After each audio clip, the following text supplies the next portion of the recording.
Since January 2016 alone, it has conducted 2 nuclear tests and at least 30 ballistic missile launches. This threat is not just hypothetical. For ordinary citizens, it is only too real.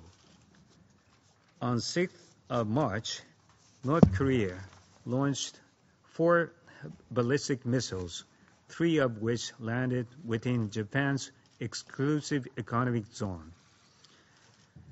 This was no advance notice, and the consequence of these reckless launches could have been catastrophic for innocent fishing boats, sea vessels, and aircrafts. These launches are intentionally meant to be a provocation, as evidenced by North Korea media reports, which states that the North Korean units responsible for striking U.S. bases in Japan in contingencies were involved. It is therefore increasingly important for countries in the region to strengthen deterrence to ensure these peace and security. Mr. President, now is a good time to recall the commitments North Korea has made on denuclearization in the past. In 2005, North Korea, together with China, Japan, the Republic of Korea, the Russian Federation, and the United States, quote, unanimously reaffirmed that the goal of the 6-party talks in the verifiable denuclearization of the Korean Peninsula in peaceful manner, end of quote, in 6-party talks joint statement. All parties expect North Korea remain commitment to this position. There is no doubt that dialogue is necessary to achieve the peaceful denuclearization of the Korean Peninsula. However, under the current situation, where North Korea continues to advance its nuclear and ballistic missile programs, meaningful dialogue is clearly not possible. In order to bring North Korea back to the negotiating table, the international community must send a strong message that provocation comes at a high price and that no bright future awaits North Korea without its denuclearization. With this in mind, Japan calls on all member states to increase pressure on North Korea through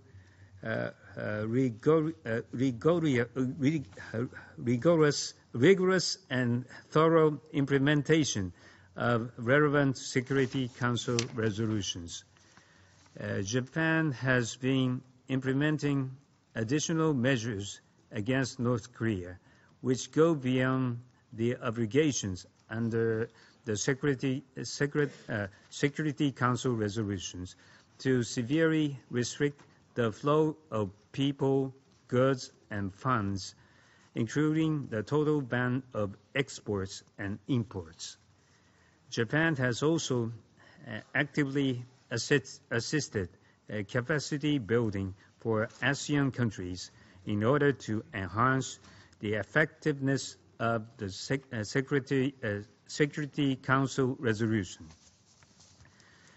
No state should allow itself to become a loophole in the North Korea sanctions regime. Japan calls on all member states which have not already done so to submit national implementation reports to the North Korea sanctions committees as required by Security Council resolution. Any further provocation, including nuclear tests, should be met promptly by an even more stringent resolution by Security Council. Mr. President, North Korea has defiantly dismissed Security Council resolution as illegal, and so we refuse to be bound by these obligations. This has real humanitarian consequences. The regime's pursuit of nuclear weapons and ballistic missile development comes at the expense of the welfare and basic needs of the people in North Korea. These people include international abductees.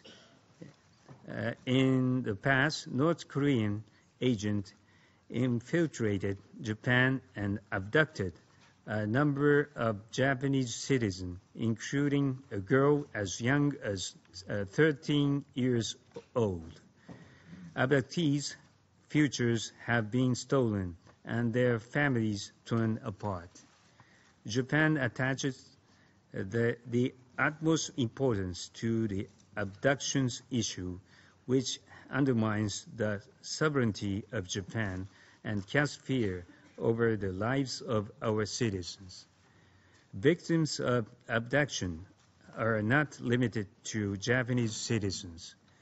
This is a universal issue facing the international community and a violation of fundamental human rights.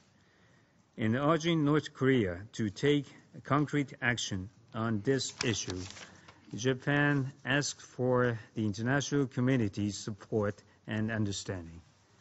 Mr. President, regrettably, the possibility of further provocations by North Korea is high.